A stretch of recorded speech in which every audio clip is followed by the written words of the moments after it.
치과 치료 누구나 조금은 두렵죠. 그 중에서도 임플란트는 더 그렇습니다. 임플란트를 하면 잘 씹을 수 있을까? 오래 쓸 수 있을까? 아프진 않을까? 이런 생각들로 많이 고민하고 계실 거라고 생각이 됩니다. 실제로 수술을 받으신 분들 중에는 이물감이 너무 심하다, 이렇게 부을 줄 몰랐다, 괜히 했다, 이렇게 말씀하시는 경우도 있습니다. 구강아간면외과 전문의로서 수많은 임플란트 수술을 해왔는데요. 그러다 보니 한 가지 느끼게 된 것은 임플란트 자체는 굉장히 좋은 치료입니다. 그런데 임플란트 수술을 받고 나서 생길 수 있는 증상들과 합병증에 대해서 잘 알지 못하고 시작하게 되시면 후회하는 경우가 생길 수 있습니다. 그래서 오늘은 치과 의사들이 잘 이야기하지는 않지만 꼭 알고 계셔야 하는 임플란트 수술 후 흔하게 나타날 수 있는 증상들과 합병증에 대해서 이야기해 보겠습니다. 오늘 주제가 이제 임플란트 합병증에 대한 얘기인데 수술 후에 많이 아픈가요? 많이 붓나요? 사바사. 내 상태와 증상에 따라 수술 후의 결과도 다 다르거든요.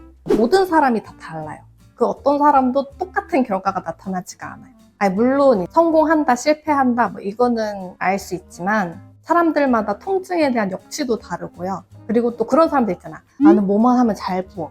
이런 사람들은 수술해도 잘 부어요. 근데 잘 안 붓는 분들도 있잖아요. 그런 분들은 잘 안 부어요. 그리고 염증이 많이 심하면은 피가 많이 나거든요. 피가 많이 나면 또 잘 부어요. 그리고 염증이 심하면 그 주변에 통증을 심하게 느끼게 하는 신경 전달 물질들이 막 이렇게 있거든요. 그러면 더 아파요. 그래서 사람마다 다 달라서 임플란트 수술하고 진짜 하나도 안 아팠어요. 아무렇지도 않아요. 이런 분들도 계시고 너무 아파요 하는 분들도 계세요. 그 어느 누구도 같은 사람이 없다. 사랑니를 뽑는 고통과 비교했을 때는 어느 정도라고 말씀을 하시나요?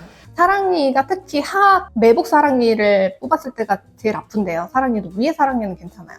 아래 사랑니가 아픈데 매복 사랑니를 뽑았을 때 통증이 치과 수술 후에 느낄 수 있는 가장 큰 통증 중에 하나일 거예요. 그러니까 이 정도 급으로 아플 수도 있고 진짜 아무렇지도 않을 수도 있어요. 내 상태에 따라 다릅니다. 너무 아프면은 수술이 뭐 잘못됐다거나 이런 것까지는 아니죠? 그렇죠. 이런 설명은 드리죠. 그러니까 제가 보기에 아프겠다, 이분은 괜찮겠다, 이런 건 있잖아요.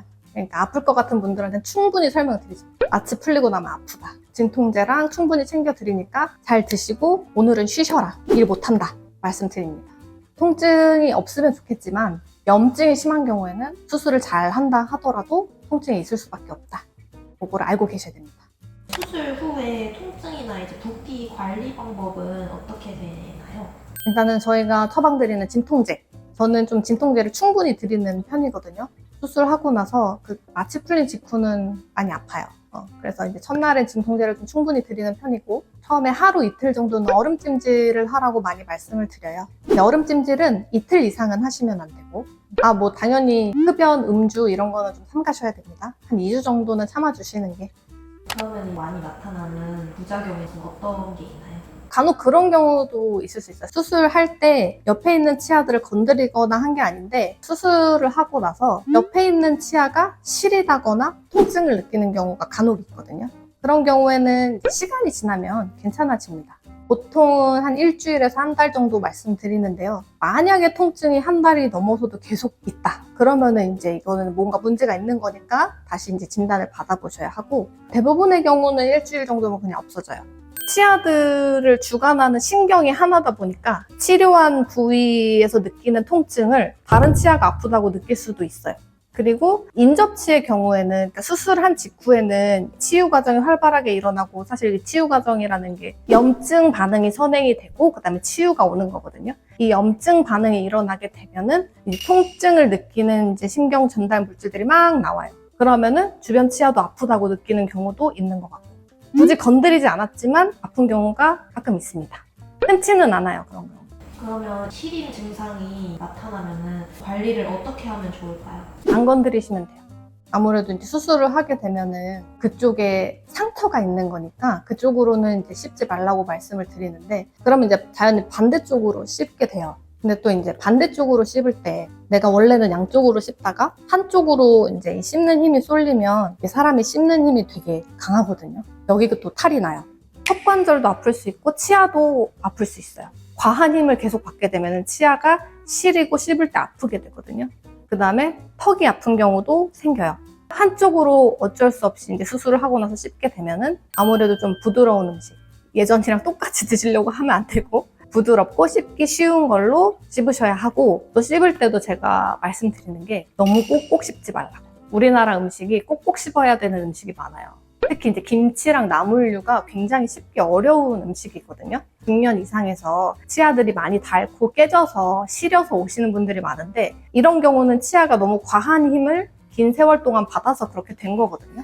딱딱한 걸 먹어서 그런 게 아니고, 이 김치랑 나물이랑 구운 고기 이런 거 있잖아요. 우리가 자주 먹는 거. 이게 굉장히 씹기 어려워요. 치아는 이렇게 수직으로 치는 힘에는 강하지만 이렇게 비비는 측방력에는 좀 약하거든요. 임플란트는 이게 더 심해요. 근데 김치나 나물류는 이렇게만 씹으면 안 씹히고 이렇게 으깨야 되거든요. 이게 굉장히 치아에 힘이 많이 가요. 그래서 한쪽으로만 씹는데 뭐 김치, 나물 이런 거 많이 붙으시면 아파요. 그래서 제가 씹을 때 치아와 치아가 닿을 때까지 씹지 마시고 살살살살 굴려 씹으세요. 이렇게 말씀드리거든요. 그러면 많이 도움이 돼요. 근데 이 습관은 임플란트 치료가 끝난 후에도 갖고 계시는 게 좋아요. 그래야 치아를 건강하게 오래 쓰실 수가 있어요. 치아에 정말 안 좋은 게 과한 교합력인데, 수술을 하게 되면 어쩔 수 없이 한쪽으로 씹는 상황이 생기고, 그렇게 되면 여기가 과한 교합력을 받으니까 이거를 조심해 주셔야 된다. 이거 중요해요. 잇몸이 빠지기도 한다는데 정말인가요? 앞니 임플란트를 한 경우에 잇몸이 퇴축이 된다고 하죠. 치은 퇴축이 발생할 수 있습니다.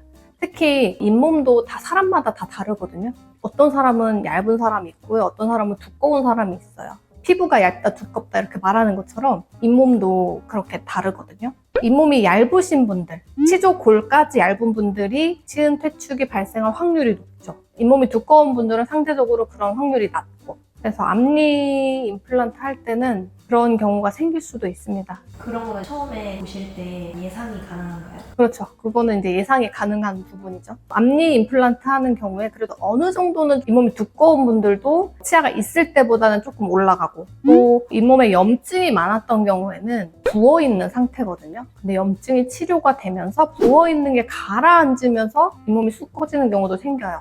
그래서 이제 미리 어느 정도는 말씀을 드리고, 그거를 예방하기 위한 치료나 술식도 이제 수술을 할 때 같이 들어가게 되죠. 그렇다 하더라도 솔직히 한계는 있습니다. 완전히 내가 원래 치아가 있었던 것처럼 똑같이 되기는 어렵죠. 칫솔질도 약간 좀 신경을 써서 해야 할까요? 수술을 한 직후는 거기를 건드리시면 안 되고, 다 치료가 돼서 이제 머리가 들어갔어. 그러면은 이제 거기를 건드리면 안 되나? 이런 건 아니고요. 양치질은 잘 해주셔야 돼요. 양치질을 잘 하는 거랑 빡빡 세게 닦는 거랑 좀 다른 거거든요. 꼼꼼하고 부드럽게 하되 양치질을 잘 해주셔야지, 겁난다고 안 건드리시는 분들도 있거든요. 그러면은 이제 잇몸에 염증이 생기고 피가 나요. 그럼 피가 난다고 또 안 건드리시는 분들이 있거든요. 이 잇몸에 피가 나는 게 그 잇몸 염증의 첫 번째 증상이에요. 이때 잘 닦아야 이게 멈추는데, 피가 났는데 거기를 피해서 닦아. 그러면 이제 비극의 시작이죠. 그리고 이제 임플란트를 하고 나서 가장 피하고 싶은 합병증이라고 할 수 있는 게 임플란트 주위염인데, 원인은 사실 치주염이랑 거의 같습니다. 그래서 치주염이 있어서 이를 빼셨던 분들은 임플란트 주위염이 생길 확률도 높죠. 간혹 그런 경우도 있어요. 이제 임플란트를 심을 때 환자분들이 생각하기에는 나 이거 흔들리는 거 하나만 빼면 될 것 같은데, 의사는 그 앞에 있는 것도 빼고 2개를 같이 해야 된다, 뭐 이렇게 얘기하는 경우도 있거든요. 그런 경우가 이 뒤에 치아는 너무 많이 이제 치주염이 진행이 돼서 환자도 당연히 뽑아야 된다고 생각하고 있지만, 이 앞에도 의사가 보기에는 치주 질환이 어느 정도 진행이 된 거예요. 그래서 이 뒤에만 했을 경우에 이 앞에 있는 진행되고 있는 치주 질환이 뒤에 임플란트까지 영향을 미칠 거라는 게 보이는 거죠. 그런 경우에 같이 하게 되는 경우도 있어요. 그만큼 이제 임플란트를 하고 나서 임플란트 주위염이 생기게 되면 임플란트 주위에 있는 잇몸뼈를 녹이게 되고, 잇몸뼈가 녹으면 임플란트를 잡고 있는 뼈가 없어지니까 임플란트도 빼게 되거든요. 그리고 또 임플란트가 내 치아보다 이 염증에 훨씬 더 취약합니다. 임플란트는 생긴 구조 자체가 나사못처럼 생겼어요. 스레드가 있거든요. 근데 표면이 이렇게 울퉁불퉁하면은 오염에 취약하겠죠? 그래서 잇몸뼈가 녹으면 거기에 세균이 붙어요. 내 치아 표면은 매끈하단 말이에요. 근데 울퉁불퉁하면 훨씬 더 세균들이 잘 붙고 오염물질이 잘 붙는 데다가 이게 잘 닦이지도 않겠죠? 그래서 임플란트 주위염이 한번 생기면 거의 뭐 원상복구는 불가능하다고 보시면 되고 잘 관리를 하셔서 멈추는 방향으로 가야 된단 말이에요. 그래서 이 임플란트 주위염은 애초에 생기지 않도록 관리를 잘 해주셔야 된다. 그리고 그 관리는 사실 의사가 해줄 수 있는 게 아니고 사실 의사는 몇 개월에 한 번씩 보는 거잖아요. 몇 개월에 한 번씩 만나서 청소를 해줄 수는 있는 건데 그것보다는 매일의 내 습관이 훨씬 더 중요하겠죠. 매일매일 잘 닦는 거. 사실 치석은요, 우리가 밥 3끼 먹고 3번 닦잖아요. 한 번만 안 닦아도 치석 쌓이거든요. 한 번은 괜찮겠지 이렇게 생각하시는데 아니요, 한 번 안 닦으셨으면 쌓이기 시작한 거예요. 그래서 이 관리가 굉장히 중요합니다. 임플란트 주위염이 발생하는지를 알 수 있는 방법이 있나요? 양치하다가 피나는 거. 그게 이제 첫 번째 사인이죠. 조금 더 지나면 뭔가 근질근질해요. 막 낀 것 같기도 하고. 이런 느낌이 시작됐을 때 빨리 치과에 오셔야 돼요. 조금 지나면 괜찮겠지. 안 돼. 오셔야 돼요. 관리할 때 치실, 치간 칫솔 이런 도구를 사용하는 게 관리에 도움이 되나요? 당연히 도움이 많이 되죠. 임플란트는 보통 하나 심는 경우보다는 여러 개 심는 경우가 많아서 임플란트끼리는 서로 묶여 있거든요. 그 사이사이는 치실을 넣을 수는 없어요. 대신 그 아래쪽으로 치간 칫솔을 넣어서 닦아주셔야 되고 임플란트랑 내 치아 사이는 치실을 써주셔야 돼요. 그리고 칫솔을 꼭 미세모로 바꾸시라고 말씀을 드리거든요. 미세모를 쓰셔야 임플란트 머리랑 그 잇몸 경계 부위 여기를 닦을 수가 있어요. 거기에서 대부분 문제가 생기거든요. 사실 임플란트는 머리는 치아가 아니잖아요. 보철이잖아요. 극단적으로 말하면 안 닦아도 안 썩어요. 임플란트 머리랑 아래쪽에 잇몸의 그 경계 부위만 닦아주시면 아무 문제가 없어요. 이제 보통 우리는 어릴 때부터 양치를 하다 보니까 어릴 때는 충치가 잘 생기잖아요. 그때는 치아 머리 쪽을 잘 닦아야 돼요. 근데 그때의 습관이 50대, 60대도 똑같이 있거든요. 사실 양치 방법 달라져야 되는데 내 생활 습관이 바뀌어야 치료를 받고 나서도 잘 유지를 하실 수 있는 거기 때문에 전동 칫솔 쓰셔도 되고요. 칫솔도 사실 조금 작고 미세모 이런 걸 쓰셔야 되고 보통 칫솔로 안 들어가는 틈새 이런 거는 엔드터프트 칫솔이라고 조금 작은 칫솔 있어요. 그런 걸 쓰셔야 될 때도 있고 임플란트 틈새를 닦을 때는 치간 칫솔을 쓰셔야 하고 이렇게 조금 유난을 떠셔야 합니다.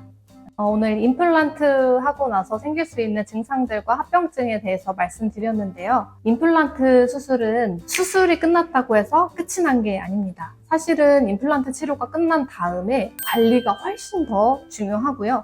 그리고 이제 임플란트 수술을 받고 난 다음에 생길 수 있는 통증이나 붓기나 합병증들에 대해서 충분히 이해가 있으셔야 임플란트를 하고 나서 생기는 그런 통증들에 대해서 무섭지 않고 이게 생길 수 있는 일이구나, 이게 내가 괜찮구나 이렇게 해서 받아들이실 수가 있습니다. 그래서 오늘 제가 말씀드린 내용을 임플란트 하기 전에 꼭 숙지하시고 임플란트 치료를 받으시면 훨씬 더 그 과정이 수월하지 않을까 생각이 됩니다.